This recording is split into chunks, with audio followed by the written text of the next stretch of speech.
Hey y'all, this is Devin. It's that time of the week again. It's Monday, June 15th.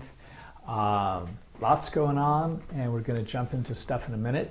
I was just going to honor the fact that I turned the big 5-0 yesterday. I turned, actually on the 13th, I turned 50. That's a big deal. I'm not sure how to understand that or take that yet, but life is good. I've made it this far, and I'm looking forward to the next 50 years and see how those manifest. Anyway, I don't know how you found us, but if you did, welcome. I am so glad that you're here. If you are new and not familiar with what I do, I mostly talk about love. I talk about the mystical solutions to love, in other words, sort of common spiritual remedies to love solutions. We have been focusing on the tree of life over the last few weeks, actually part of a larger thing called 5 love and relationship first killers, and then love savers, things that hopefully bring our lives closer together. So we took a week off last week to kind of talk about the real issues, is that when we're looking for transformation and change, we're talking about, well, connecting with that power that is all-encompassing and fantastic, that makes the flowers grow and the world turning and keeps gravity, keeping us all, on the earth. We could call that thing God or the cosmic ooze or whatever, but it's such a key component. So anytime you hear me talking, think about that key component. Whether you are a strong believer or a naysayer, it doesn't matter. Just understand that there is something going on, a force that keeps everything in motion. So this week we are going to talk about Netzach, and what I'm going to do, I'm going to talk about first sort of like a traditional Kabbalistic approach. And keep in mind, anytime I talk about this stuff, unless you want me to be sitting here talking at you for hours, I'm really just kind of giving you like a little taste that hopefully will be useful to take back home into your love life, something that you can kind of play with, meditate on, experiment with, and hopefully have a much better, more satisfying love and relationship life. So this week we're talking about Netzach, which is the sphere down here. The thing that we want to know about, that it is on the pillar of giving. It is also on this sort of lowest triangle, that when I talk about it, it has much more to do with sort of like our ego and our self. And the important thing to understand, other than it's green in sort of the Golden Dawn circles, is that in traditional Kabbalah, I'm going to try and paraphrase Rabbi David Cooper, who describes Netzach as sort of like the dominating parent. As a matter of fact, goes further on to say that Hod, sort of like its opposite point, is more like the child. So, a lot of freedom here, a lot of domination here, sort of like knowing, perhaps dominating. I think dominating is actually a fairly reasonable word here. Trying to control what the child does to some degree. And that's going to differ kind of pretty significantly to sort of like more traditional Golden Dawn or Western Hermetic tradition's view of Netzach, which kind of leans more towards love. If you were to look on sort of a tree of life, certainly that I think goes all the way back to Athanasius Kircher from the 1600s, you will see that Netzach usually has the symbol of Venus on it. And because of that, people tend to look at Venus as sort of like the love and the emotion and sort of like a very positive spin on Netzach. While on the other hand, we have this kind of more traditional Kabbalistic notion that there's a certain dominance associated with and more challenge associated with it. And at first you're probably going to say, well, those two things have really absolutely nothing to do with each other, and how is that going to help me? So in this short little video, I'm going to give you how I understand Netzach, and I believe that it bridges both of these ideas and makes them useful. So when we were talking about Tefereth up here, it is frequently associated with beauty, and it's kind of, I don't have my version here. I'm going to put up a graphic when I cut this, so it's going to be on my new video. I'll show you what I'm talking about. But basically, in the Kirker variety of the tree, right above Netzach, in the middle, is the yellow sphere Tefereth. And that is sort of considered to be like a magical point that we all aspire to, sort of like a spiritual heaviness and, you know, attainment. Whereas Netzach is sort of positioned right below it.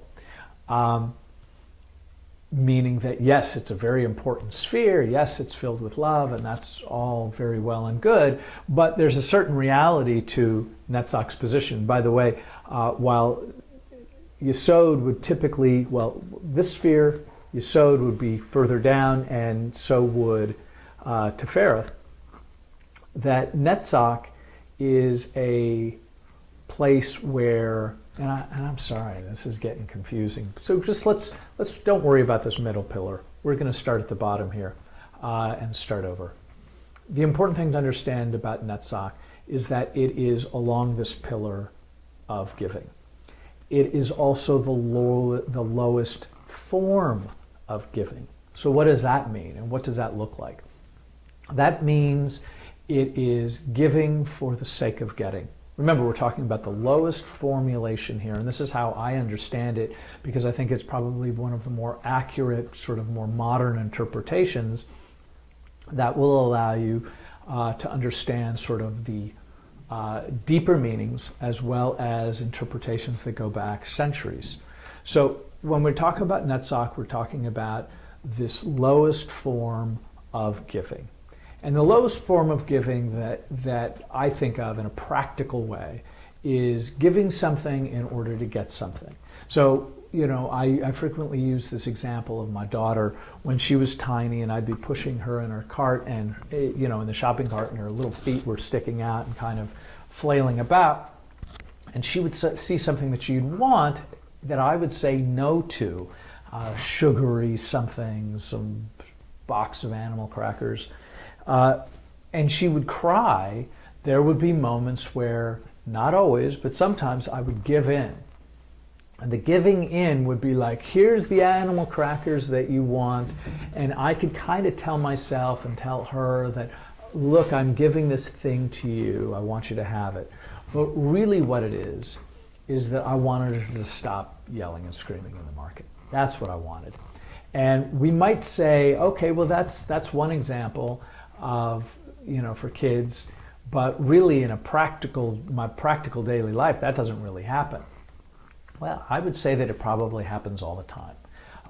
You know, as I've defined here many a time, that love, as my buddy Dave Marciano says, love is an action, and that action is service. That means when I give something to you, I'm not expecting anything at all in return. If I say I love you, I'm not saying it because I'm secretly waiting to hear it. I'm not looking for a validation. I'm just looking to be of service, to be of love, to be giving. The love thing on this tree is up here. Love is not in the same way down here. So it sort of masquerades as love.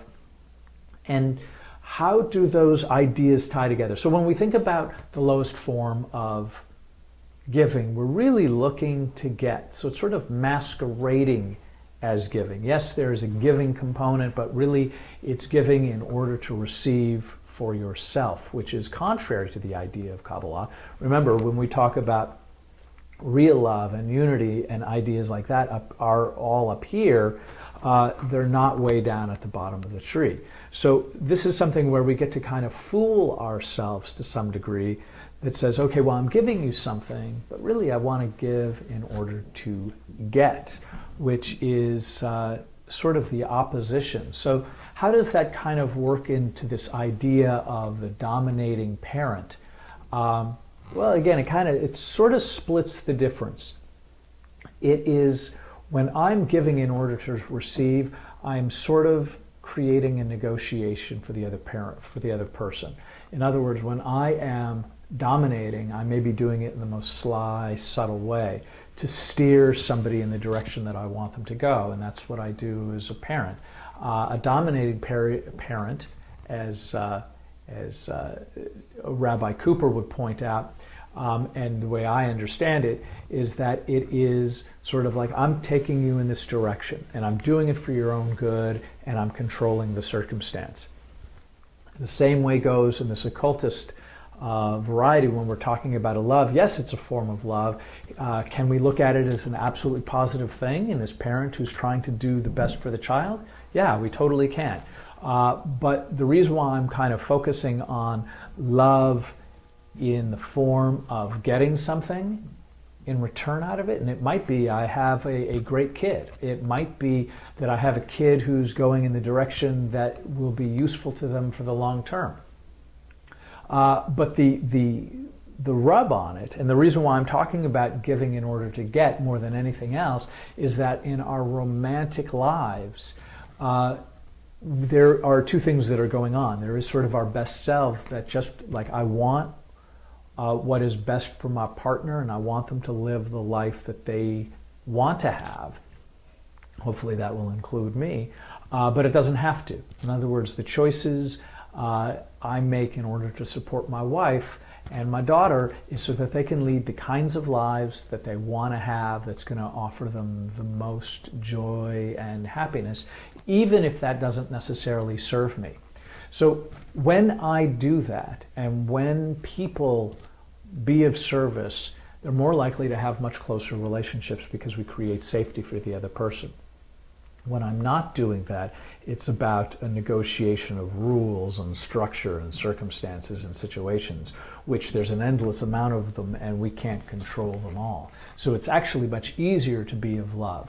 So the reason why Netzach is important to you and in your relationship is to be conscious of the fact when you talk about love and there's a hiccup inside of you, understand you need to check what your motivation is on why are you saying or doing these things with or for your partner.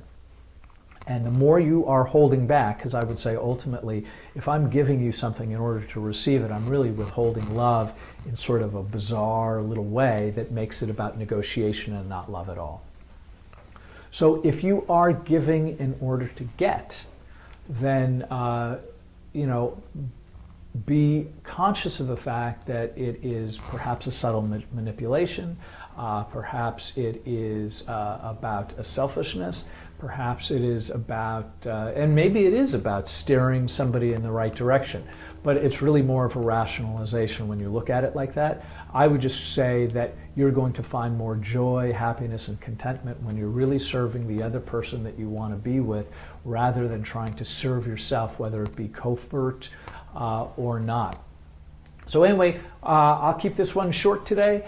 Thank you so much for joining me. Next week we are going to be talking about, over here we're going to be talking about Hod, which is sort of the opposite of Netzach, which is going to be the child looking for freedom, and it's also going to be looking for limitation from a Golden Dawn standpoint. We're going to get more into that next time.